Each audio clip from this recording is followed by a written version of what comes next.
Character really does drive plot. And for me, a book usually starts as an idea or a concept. Oh, what about? But again, you can't have a concept without some characters in it, can you? And so I know that's kind of how it started. What if, the old what if, and if I've got, I really, I always, I, the movie Rear Window is a favorite of mine, that classic movie. And I kind of thought, that's interesting. What if that was what if we had something like that going on and we end up kind of, oh, there's the hunky new neighbor. Let's just be really snoopy and see what's going on over there. Well, then you got to think, what kind of character spies on their neighbors? Well, me, I tend to be snoopy. My husband jokes and calls me Snoop Doggy Dog Sheila. And so, you tend to, and I think a lot of us tend to do that. So what's going on over there? And so you have to stop and ask yourself, or I had to say, what kind of person is kind of going to be looking to see what's going on over there next door? And so we have Zona, who's broke and has to move in with mom, and her husband gambled away their money in the daughter's college savings, and it was not a good thing. So here we are back home, we're divorced, and here's mom, who is such a romantic at heart and also a bit of a nosy neighbor. And look who moved in next door. And so mom's like, and so again, you got to go, if you're going to set up this kind of a scenario, you have to have a certain kind of character, really, don't you, to do that sort of thing. And so having somebody who tends to be a little on the nosy side and has maybe an overactive imagination, that's kind of a good combination for a starting point for the characters. And the daughter just sort of gets sucked into this, and because she's a good daughter, she's taking care of mom. And so that's kind of how the book began to evolve. What's the concept? And what kind of character would I put in this kind of situation? What type of personality? Well, the man next door is, I had a lot of fun with him, in writing terms, and I'm sure all your gang who are active participants with this have heard the term shapeshifter. And often you have somebody who seems to be one way and maybe they're not. You also have but we could talk about the unreliable narrator. Sometimes what the narrator sees isn't really what they're getting.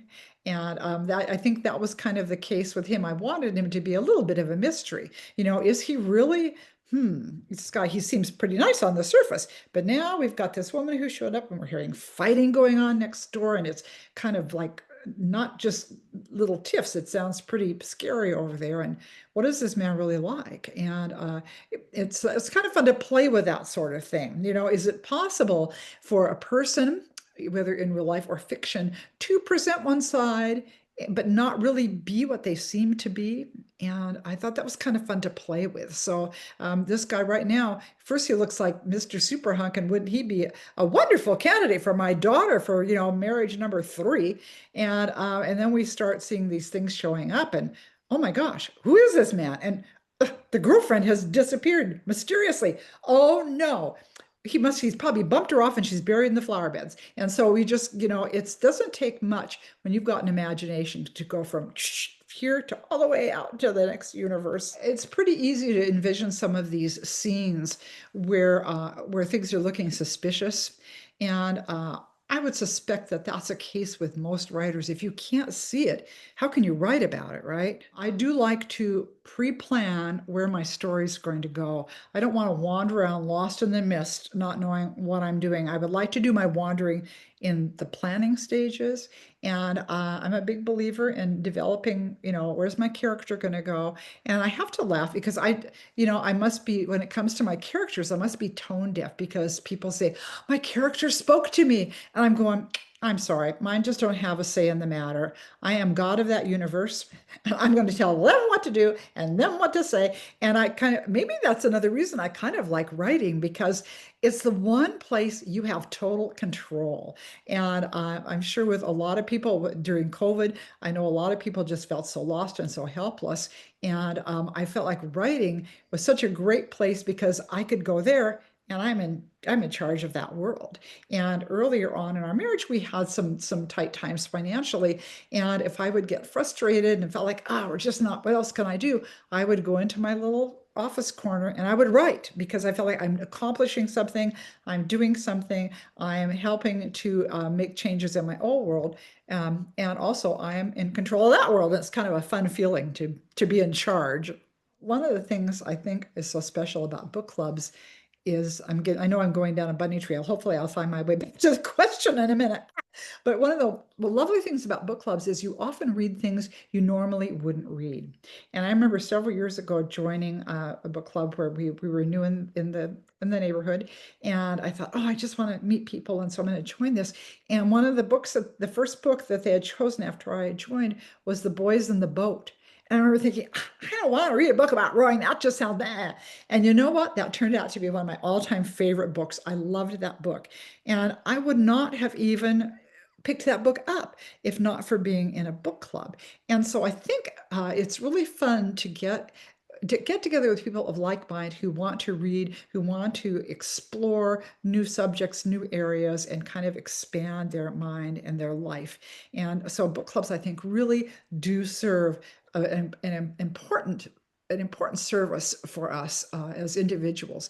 And so with this particular book, I thought it would be lovely to do a book club because they provide such a service. And I love doing ensemble pieces because I feel like women's relationships are so important. We really are team animals. We're kind of little herd people, and I tell my husband, I think a lot of guys tend to be a little bit more introverted, and they're just fine on their own. I got my woman and I got my cabin and I'm just good. And I told him, we're like an amoeba. The amoeba has to be together, and you can't be prying me away from the amoeba, because he's like, why do you do this stuff with your girlfriends? Because we're girlfriends, and that's what we do. And women we tend to support each other. We tend to encourage each other. We're little beasts when we're kids, but hopefully we grow out of that and mature. And then women can be very, very supportive. And I love the idea of doing a cast of characters because it shows that. It shows how we can all work together and help each other to make our lives better. And so I think that actually is one of my favorite books, because I loved the underlying message, which was that your friends are so important and books can make your life so much better. With character, you got to start with who's going to be our main character in this, who's going to be the pivotal character. And for me, it was this Carissa. And we meet Carissa, and boy, I was mean to her. When we first meet her, she is divorced. Her husband cheated on her with her best friend, the neighbor. And so we've been scarred we've been brutalized a couple times. We got, their dirty, rotten skunk bag husband, and then we've got the girlfriend who was an unfaithful girlfriend, and so she's very bruised. And do I even want to take a chance on anything or anybody? Do I want to take a chance on friendships? And lo and behold, we're in this new neighborhood, and somehow she meets just a couple ladies, reach out to her, and then they sort of get talking, as women do. And somewhere along the way, it's like, we should start a book club. And it kind of grows from there. So step by baby step, we pull this woman into a whole new area of her life, into new relationships. They're going to help her grow as a person. And so she was kind of the starting point from that. And by the way, I must say, often in books and a lot of times in romance novels, there's always a dirty, rotten, skunky guy, because the woman has to overcome something. But the good news is there's always a really good, fabulous guy to balance that out. So as I'm talking, I wouldn't want anybody to think, oh yeah, Sheila's sure a man hater. It's like, no, I'm not. I think guys are great, and I'm married to a great one. And my hope always is that even if you're going through a hard time, you've been hurt, that the next time around you'll find somebody who really is a hero in your life. But anyway, so that was how it started. She was kind of the anchor character. Then we bring in, of course, everybody has to have a journey. Everybody has to have a challenge. So her neighbors all happen to have something they're going through. The older woman is afraid to get behind the wheel of a car from a minor accident she was in, and she's just terrified, and she's going to have to overcome that. Another one of the characters, the older woman, is having issues with her daughter. She's having some forgiveness issues, and she's got to overcome that. And so again, the books they read, that all gets wound through that, and their discussions, and they kind of help each other grow, help each other achieve their own character arcs.